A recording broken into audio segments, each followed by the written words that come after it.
ಓಂ ಶ್ರೀ ಸಾಯಿನಾಥಾಯ ನಮಃ. ಎಲ್ಲ ಸಾಯಿ ಭಕ್ತರಿಗೆ ಬಾಬಾರವರು ಆಯುಷ್ಯ, ಐಶ್ವರ್ಯ, ಆರೋಗ್ಯ, ಸಂಪತ್ತನ್ನು ನೀಡಿ ಕರುಣಿಸಲಿ ಎಂದು ಪ್ರಾರ್ಥಿಸುತ್ತಾ, ಇಂದು ನಾವು ಸಾಯಿ ಸಚ್ಚರಿತೆಯ ಅಧ್ಯಾಯ 11 ಪಾರಾಯಣ ಮಾಡುತ್ತೇವೆ. ದೀನಬಂಧು ಶ್ರೀ ಸಾಯಿ. ಓಂ ಶ್ರೀ ಗುರುಭ್ಯೋ ನಮಃ. ಶ್ರೀ ಸಾಯಿಬಾಬಾ ಅವರು ಸಗುಣ ಎಂದರೆ ಗುಣಪೂರ್ಣನಾದ ಪರಮಾತ್ಮನನ್ನು ಧ್ಯಾನ ಮಾಡುವಂತೆ ಉಪದೇಶಿಸುತ್ತಿದ್ದರು. ವಿಗ್ರಹ, ಅಗ್ನಿ, ಬೆಳಕು ಮೊದಲಾದ 7 ಸ್ಥಾನಗಳಲ್ಲಿ ಪರಮಾತ್ಮನಿರುವನು. ಇಂತಹ ಸ್ಥಾನಗಳಲ್ಲಿ ಪ್ರೇಮದಿಂದ ಪೂಜಿಸಿದರೆ ಆತನ ಒಲುಮೆ ಬಹುಬೇಗ ದೊರೆಯುತ್ತದೆ. ಪರಬ್ರಹ್ಮನು ಸಂತರಲ್ಲಿ ವಿಶೇಷವಾಗಿ ಅನುಗ್ರಹಿಸಿ ಅವರ ಭಕ್ತರನ್ನು ರಕ್ಷಿಸಿ ಸುಖ ನೀಡುವನು. ಬಾಬಾ ಅವರಿಗೆ ವಸ್ತ್ರಭೂಷಣ, ವಾಹನಗಳನ್ನು ಅರ್ಪಿಸಿದರೂ ಅವರು ಅದನ್ನು ಬಯಸದೆ ನಿರ್ಲಿಪ್ತರಾಗಿದ್ದರು. ಶ್ರೀ ಬಾಬಾ ಅವರ ಭಕ್ತರಾದ ಡಾಕ್ಟರ್ ಪಂಡಿತ್ ಎಂಬುವರು ಅವರಿಗೆ ಗಂಧ ಲೇಪಿಸಿದಾಗ ಅವರು ಬೇಡವೆನ್ನಲಿಲ್ಲ. ಕಾರಣ, ಪಂಡಿತರು ಬಾಬಾ ಅವರನ್ನು ತಮ್ಮ ಕುಲಗುರು ಎಂದೇ ನಂಬಿದ್ದರು.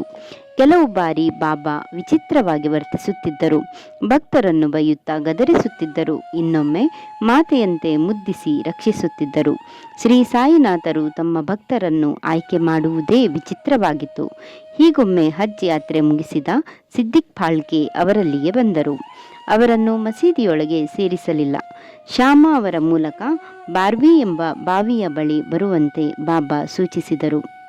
ಹಾಗೆ ಮಾಡಿದಾಗ ನನಗೆ 40,000 ರೂಪಾಯಿ ಕೊಡು ಎಂದರು. ಇದಕ್ಕೆ ಹಾಜಿ ಒಪ್ಪಿದರು.